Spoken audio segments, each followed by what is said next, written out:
Who dat to the Who Dat Nation? Welcome to the Who Dat Say podcast here on the KB Radio Network. This is the podcast where we follow our New Orleans Saints and the new NFL season, 2026-2027 NFL season has begun. And I know what you're saying, Kevin.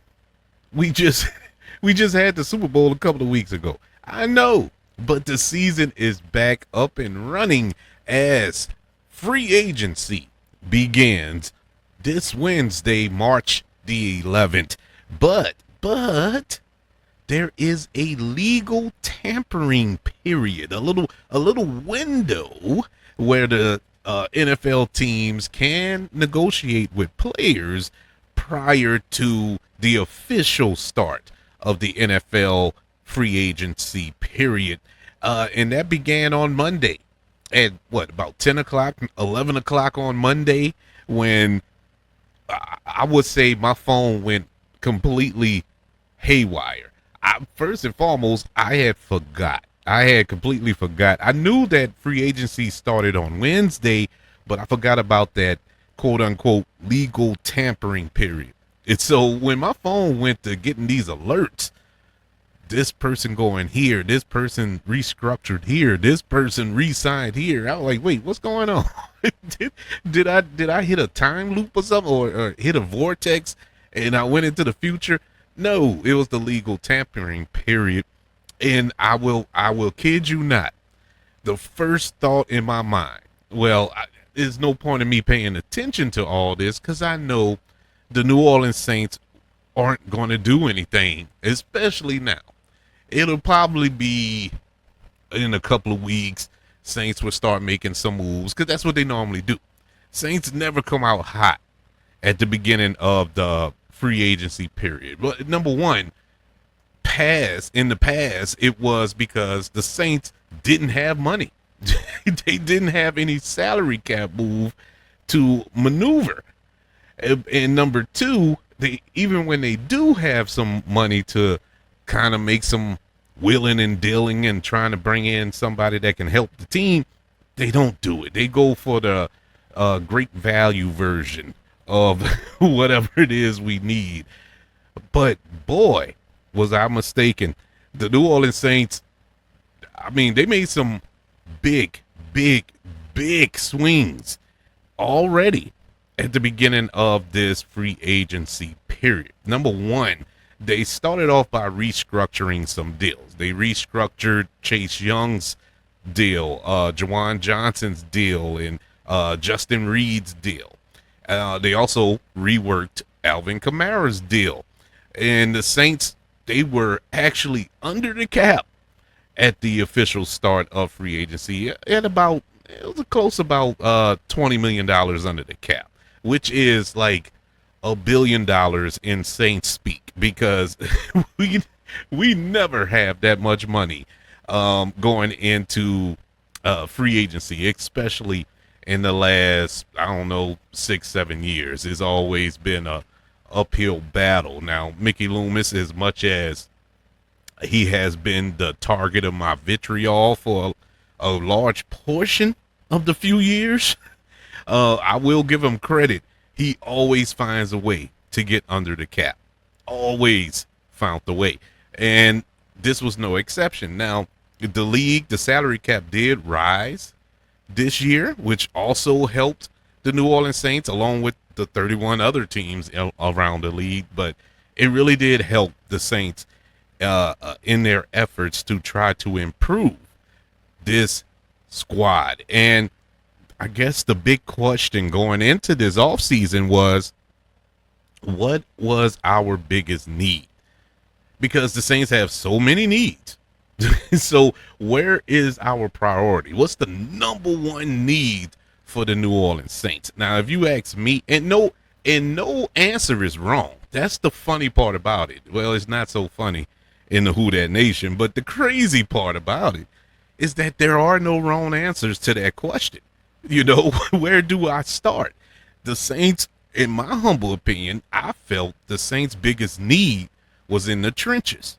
whether it's offensive line or defensive line, but especially that offensive line, because we do have a quarterback that we can consider at this point. I think collectively that this is our quarterback of the future.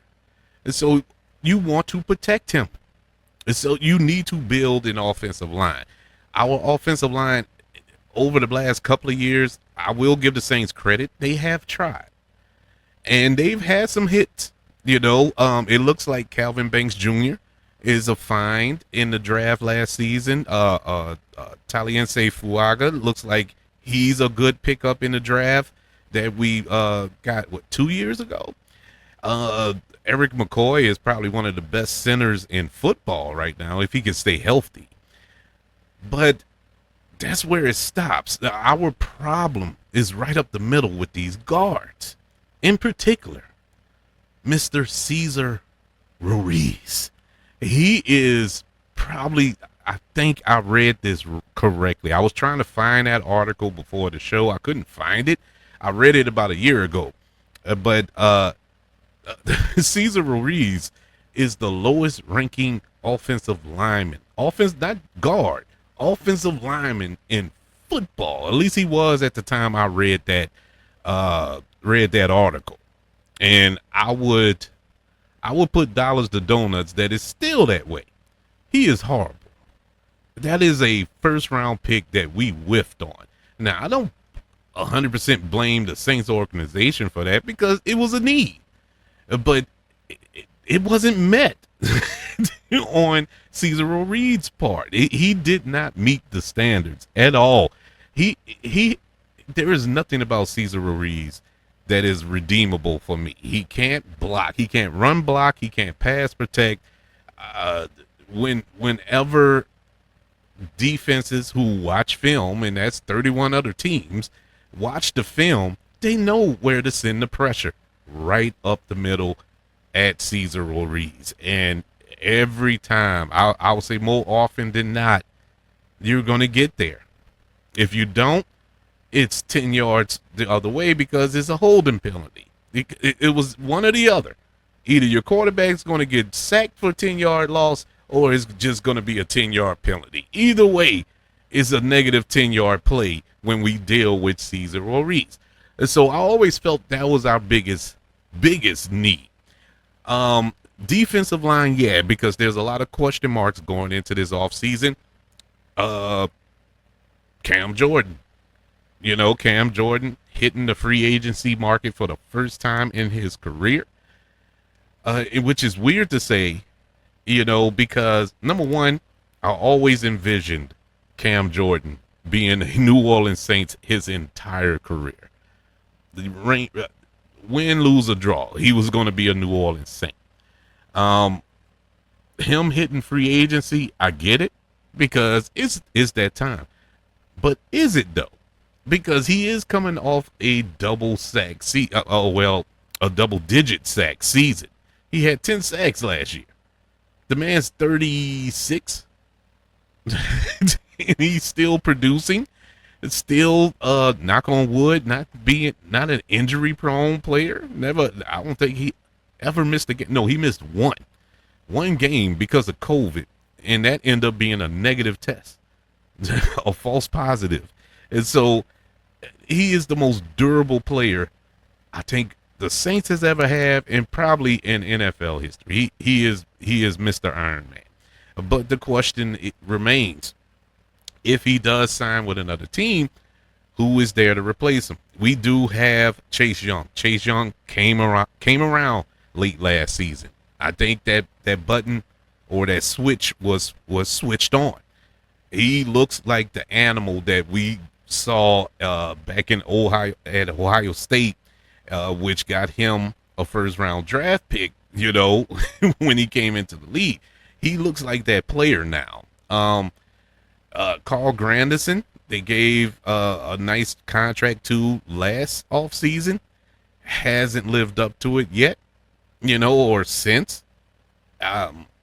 Is he the replacement? I'm not 100% sure. Do we address that in free agency, or is that a place where we address it in the draft coming up next month? We'll see. we'll see how it all plays out there. Demario Davis, another one, a little long in the tooth. He's lost a step or two, but he is still Demario Davis. He is still a leader of men, and he leads that defense. And you kind of want that presence there. Well, there's no need to sit there and wait and see if another team would pick him up. He was almost probably one of the first players to come off the board in this legal tampering period when he returned to the New York Jets, teaming back up with Aaron Glenn. We all know Aaron Glenn was here in New Orleans as a defensive coach, and so he was drafted by the Jets, Demario Davis as well. So he returns home there, and look, let me say this much: I hate to see him go. Oh my God, I hate to see him go. But I understand. I understand. To a degree, and I'll explain. I understand him going back, and I think it was a 2-year, $22 million contract, if I'm not mistaken, that he signed with the New York Jets.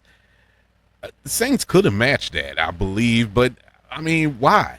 Why would you? Why? It's time to move on.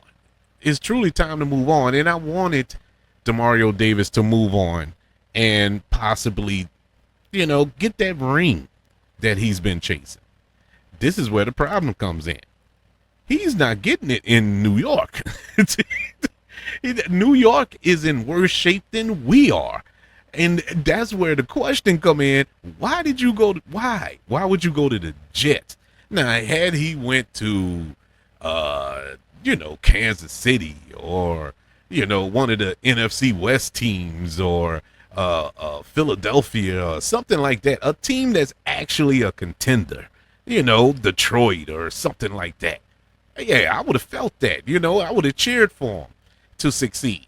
But going to the Jets, I don't know if it's nostalgia or, wanting to end his career in the franchise that drafted him. I don't know what it is, but I think I read somewhere his daughter is going to school in New York or something like that.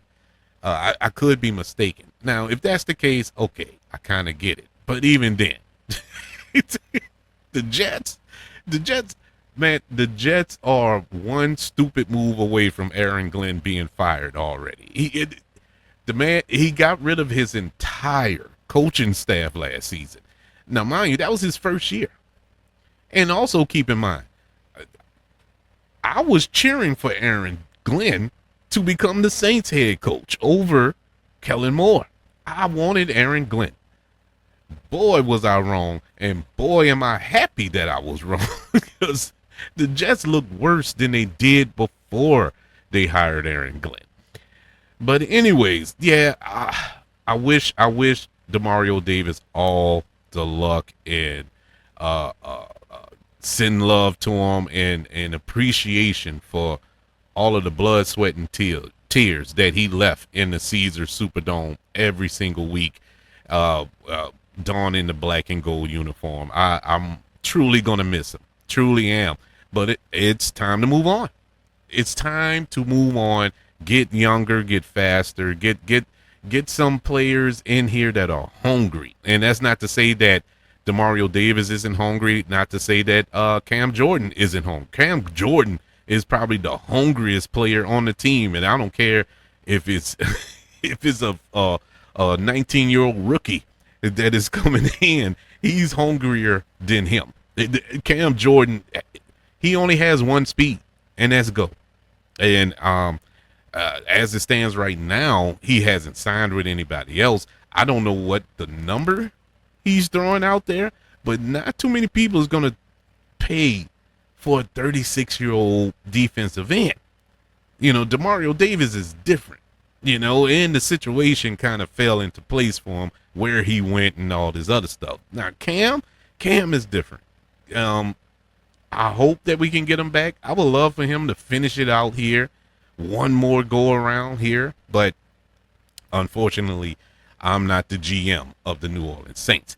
But those two have left. We know that, not only those two. Well, the jury's still out on Cam, but one that we know for certain did leave was cornerback Alontae Taylor. Alontae Taylor,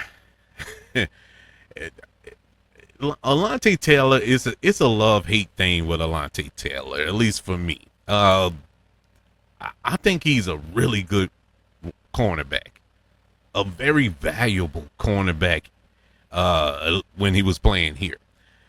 What messed Alontae Taylor up was him bouncing back and forth, switching from nickel to dime package to number one to the number two, back to the slot, and sometimes had him in safety. I mean, he was never in one position, and I don't think he ever mastered one.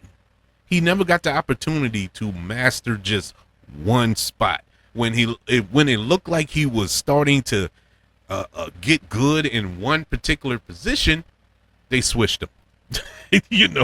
They switched him to another spot, and I don't think that was fair to him. It's not particularly this coaching staff that we currently have in New Orleans. It was more of Dennis Allen and the way that they bounced him around. But the reason for that, because he was good. He was good in every one, but he wasn't great in either one. And I just knew that he was gone. And especially after last season, it looked like he was getting worse. I couldn't tell the difference between him and Paulson Adebo when he was here. You remember Paulson Adebo was a walking PI. And so when he walked out the door, I wasn't 100% upset by that, even though I wish we could have kept him, because I think Paulson Adebo is a good corner, a decent corner. And I feel the same way about Alontae Taylor. But, it is what it is. He signed with the Tennessee Titans. He's returning to Tennessee. In case you forgot, he went to school at Tennessee. So he returns home, and it was a big money. I had it written down, but I can't remember off the top of my head, and I can't find it here. I must have written it down somewhere else, what his numbers were, but it was a nice size number. I know that much, and I know it was a number that the Saints were not going to meet. So, once again, just like with Demario Davis, I wish Alontae Taylor well and much success in Tennessee. Now, with Demario Davis leaving, the Saints did have some targets in this free agency. One, they wanted to kind of zero in on Jacksonville's free agent linebacker Devin Lloyd, who's a really good, solid linebacker. The Saints were rumored to be in the service, in contention for Devin Lloyd, which I thought would have been a nice pickup. But unfortunately, he did come to the NFC South, but it wasn't to the Saints. He agreed to deal with the Carolina Panthers, a 3-year, $45 million deal to go to Carolina. And that kind of stunk, because I would, we need to replace that. We need to replace Demario Davis. As happy as I am that he, has moved on to greener pastures, not because I didn't want him here, but, to better himself, we still need somebody to step up there. Now, we do have, what's his name, Struckman, and Stauber's a safety. It's another linebacker we have. But anyways, that veteran presence at linebacker, especially Mike linebacker, you need somebody that's going to command this defense and get everybody where they need to go. But Saints kind of lost out on that competition, and we will be seeing him twice a season, unfortunately, on the other side of the field. But it's all good, because just because we couldn't snatch that out of Jacksonville, we did snatch something else out of Jacksonville, and that was their running back, Travis Etienne. Not only did we snatch him from Jacksonville, but we allowed him to come home to Louisiana. You know, he's from Jennings, which is about what 2 hours away from New Orleans. A little short drive there, but he comes home. He gets to play his brother twice a year, who plays for the Carolina Panthers. And a little ironic twist there. But yes, Travis Etienne Jr. is here. Saints snatched up the second best running back in this free agent cycle. The first one being Kenneth Walker, the second or the third, or whichever one, but the Super Bowl MVP, Kenneth Walker, who walks out of Seattle, which is crazy. The man just won the MVP a couple of weeks ago, and he has moved on to the Kansas City Chiefs, making them probably the favorites to go to the Super Bowl next season. But we got the second best option, and that is Travis Etienne Jr. Now, this puts a monkey wrench in a lot of thoughts, in a lot of predictions going into the NFL draft. Saints were rumored to be heavy favorites to draft where he went to school, Notre Dame running back Jermaine Love and Jeremiah Love, not Jermaine, Jeremiah Love. And I was all on board with it. I watched him in the combine because I was wondering what's the big whoop with Jeremiah Love. And so I watched some of that combine. I watched some clips on YouTube of him. I'm like, yep, please be there when we get there. Please, we can use that. You know, we can definitely use that to go along with Alvin Kamara and Devin Neal. But now, with this move, this throws a monkey wrench in a lot of the Saints' structure. When you sign somebody like a Travis Etienne Jr.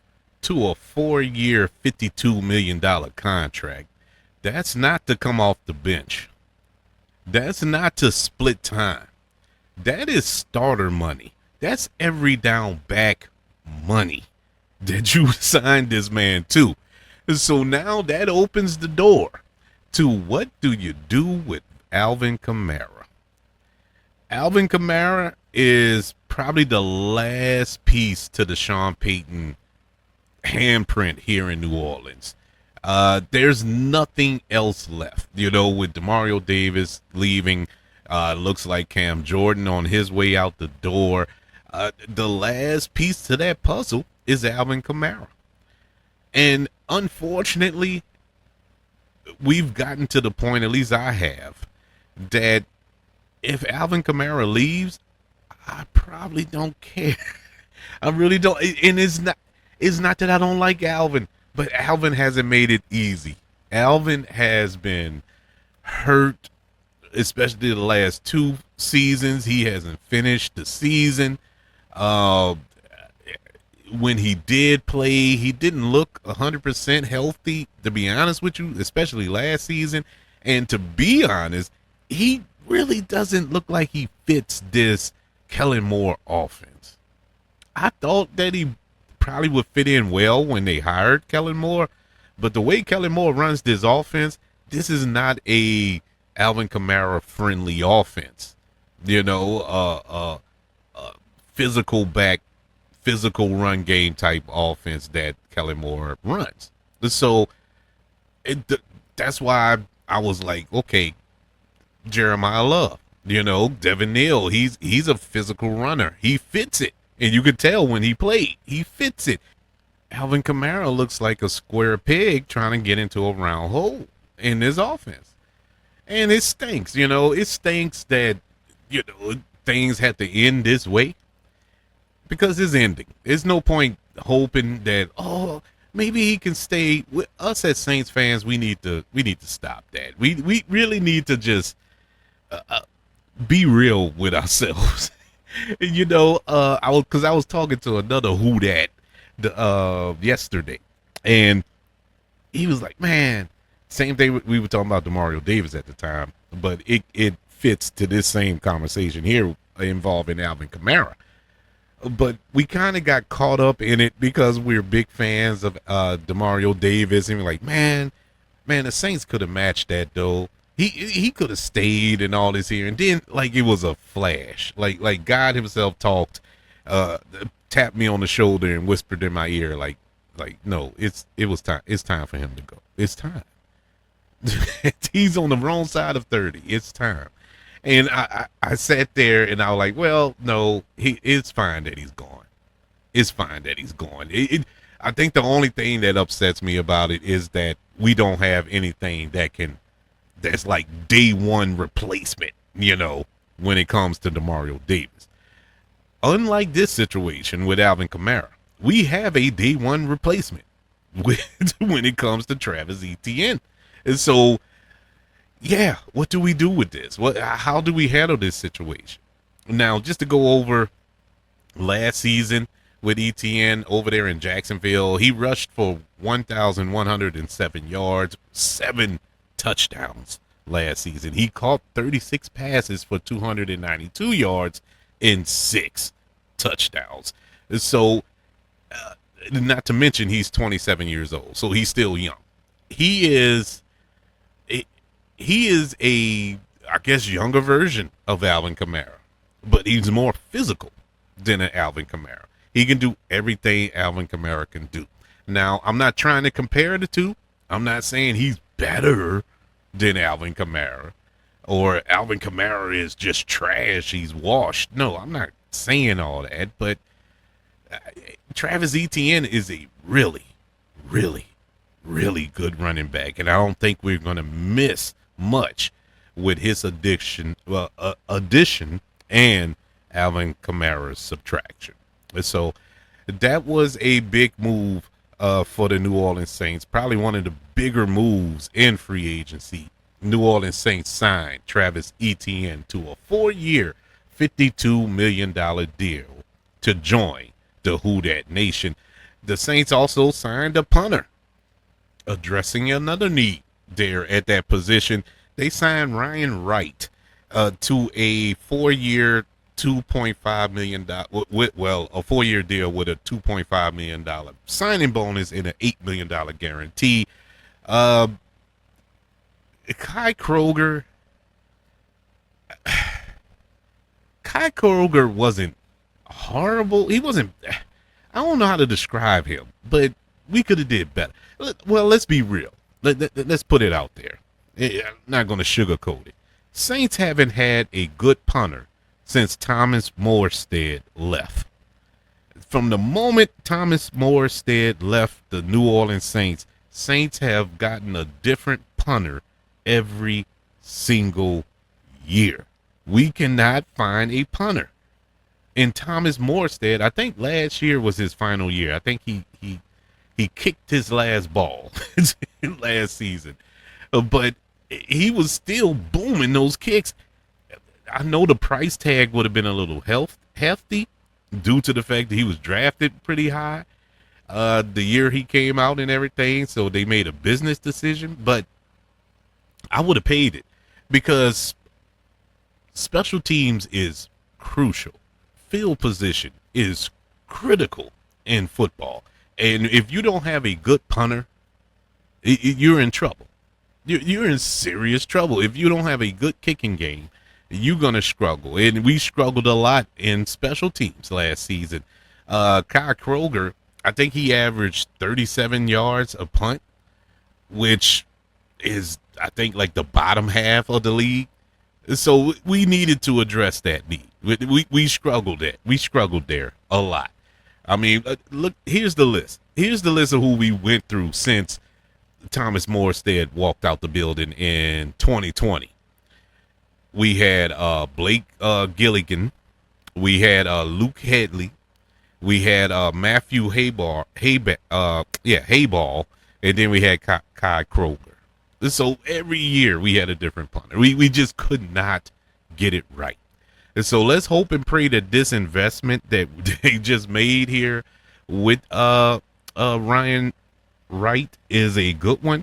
I'm not even going to sit here and try to pretend that I know Ryan Wright's leg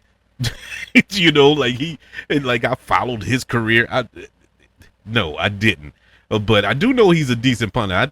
He's coming from Minnesota, and they had a pretty good special teams setup over there. So I'm encouraged by that a little bit. But we'll see how this all plays out this upcoming season. The Saints extended, or should I say signed, because it was a 1 year deal we had with John Ridgway, the third, the defensive tackle who I don't think he touched the field. I don't think he touched the field. He was hurt. He was hurt.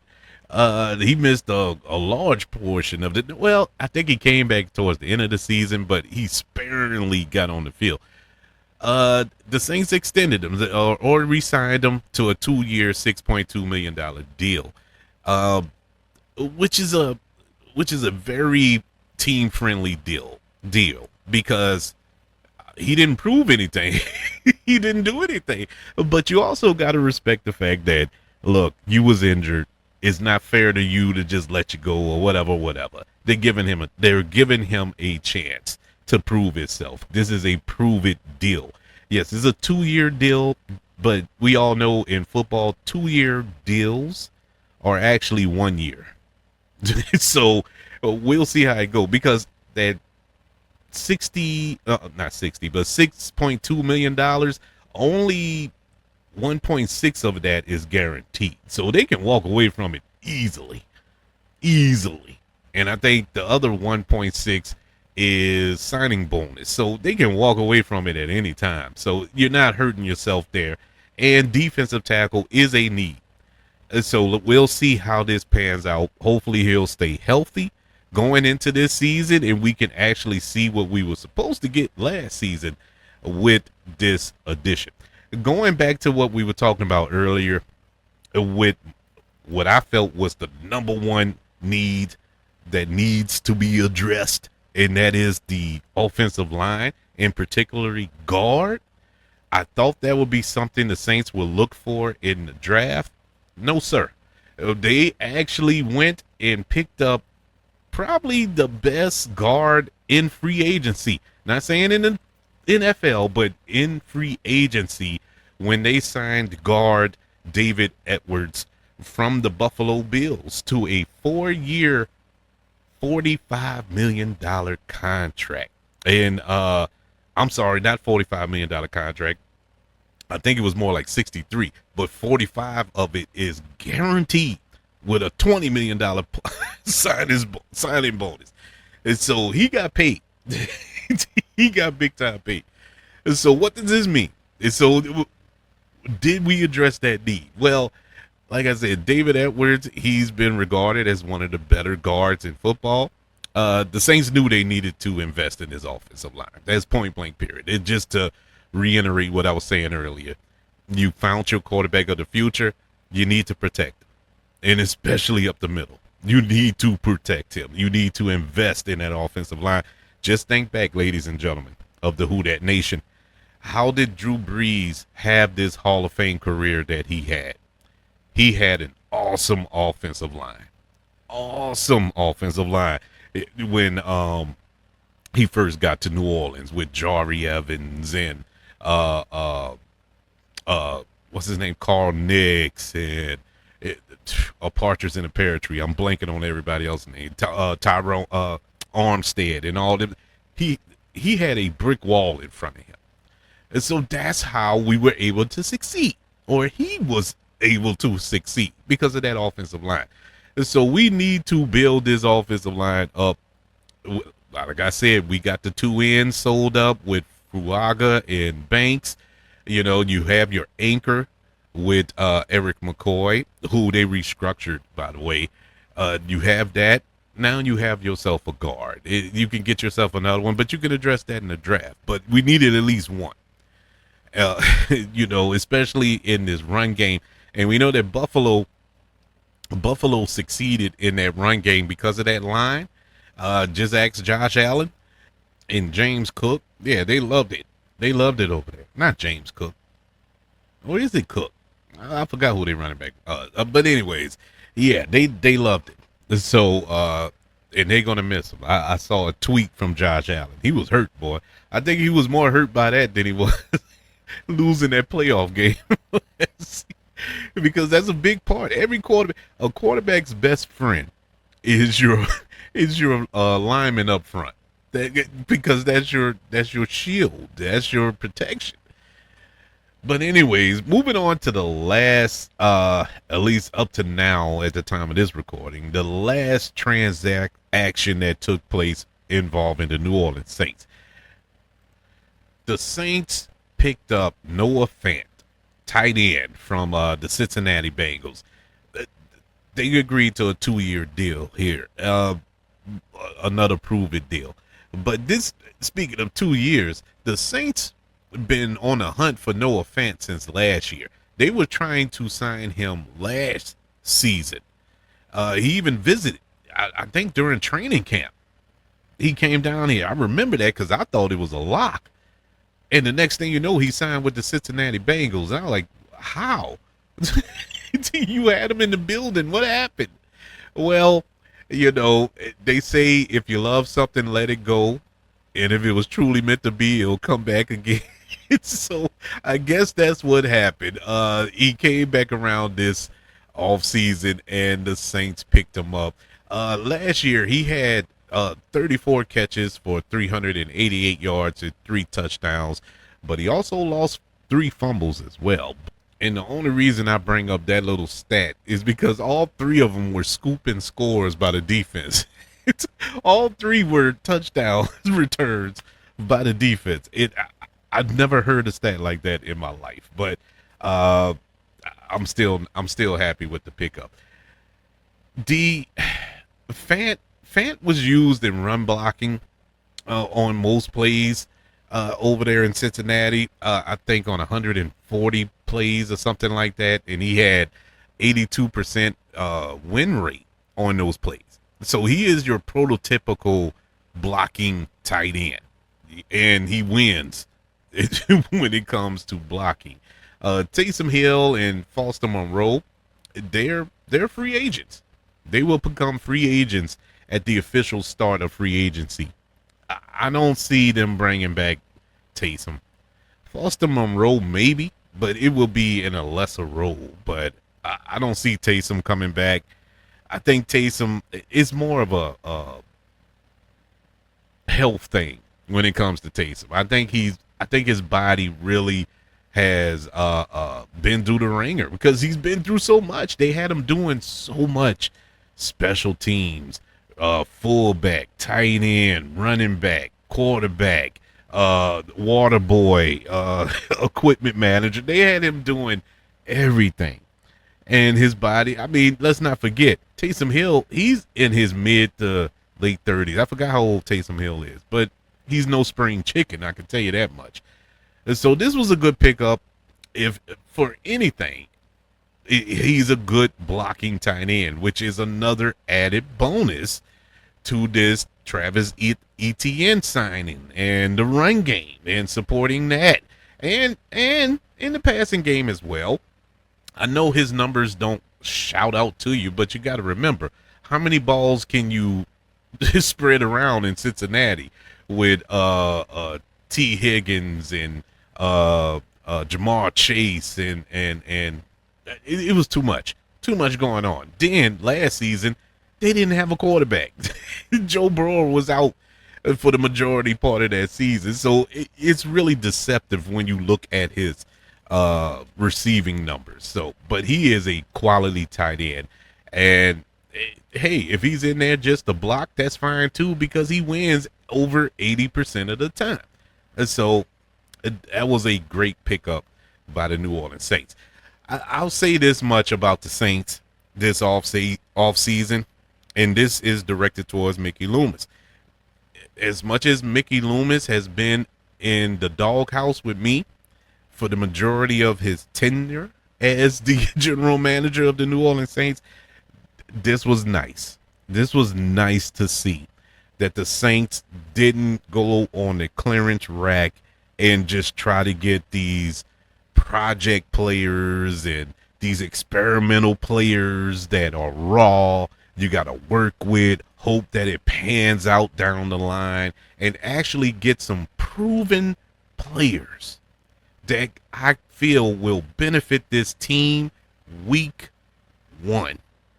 And so kudos to Mickey Loomis, to Kellen Moore, and the best is yet to come because we still have the remainder of free agency period. We can still bring in some more. We still need to address the pass rush issue, with Cam Jordan's potential departure from the team. Who do you bring in? I know a lot of people are high on Trey Henderson, bringing him back. I would love to bring him back, but not at $30 million a year. he can forget that. I mean, if it was Myles Garrett, sure. No, come on, Trey. Come on now. That's too much. That's too much. But it needs to be addressed as well. I don't know if they address it in this free agency period or in the draft, but we do know it needs to be addressed. Other needs, we still need to find a corner. We lost a corner. We lost Alontae Taylor. Love him or hate him, he was still a body. He was still a quality cornerback back there in the secondary, and we do need to address that. So there are still needs, and of course, a number 2 receiver to go alongside Chris Olave. Who's out there? I don't really see nobody out there as far as free agency is concerned, but I've been surprised before, been shocked in awe before, so we'll see going forward. But so far, so good, man. Kudos to the New Orleans Saints on these moves. I'm not screaming Super Bowl. I'm not saying, okay, we done flipped it now. We're going 17-0. We're unstoppable. No, let's pump the brakes, people. But I do think with these moves, with these additions to the team, the Saints have a 75 to 80% chance of winning this division right now, as it stands. I mean, just look around the rest of the NFC South. The Tampa Bay Buccaneers lost their best receiver in Mike Evans. Carolina Panthers lost one of the best running backs in the division with Rico Dowdle. He went to the Steelers, I believe. You have Atlanta. They signed Tua Tagovailoa as their quarterback, who is probably a pluck behind the ear away from having his last concussion. I don't know what the allure is with Tua. I really don't. He's all right.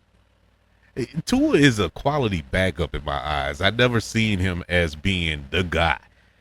But hey, maybe the change of scenery will change the way he plays. Maybe he gets to Atlanta and just set the world on fire. We'll see, but I don't see it.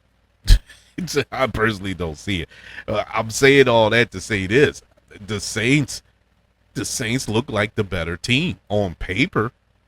On paper, it looks like the Saints can do some damage in the NFC South with more time to go to improve even more.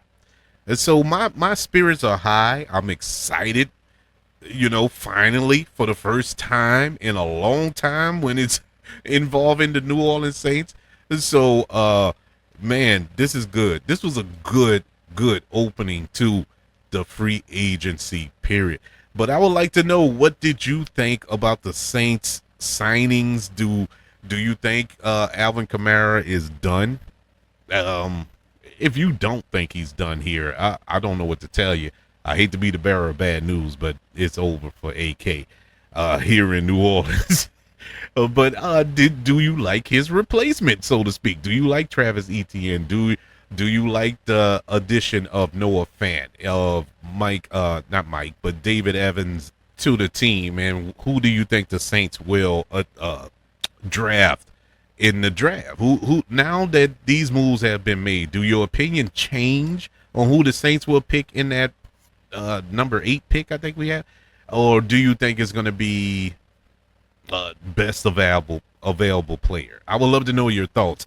Email the show, kbradiopodcast@gmail.com. You can also search for the show on all social media platforms. Just search for the KB Radio Network. Also, don't forget about YouTube. Subscribe to the KB Radio Network channel and like this video if you don't mind. Don't forget about the 5 stars, the reviews, and sharing this show if you're listening on Apple Podcasts, Spotify, iHeartRadio, wherever you are currently listening to the Who That Say podcast here on the KB Radio Network. Everybody, thank you for joining me for this discussion about the start of the 2026 free agency period for our New Orleans Saints. Oh man, this is a good time to be alive. Can't wait to speak to you on the next go around. Until then, I'm going to be screaming to the top of my lungs, who that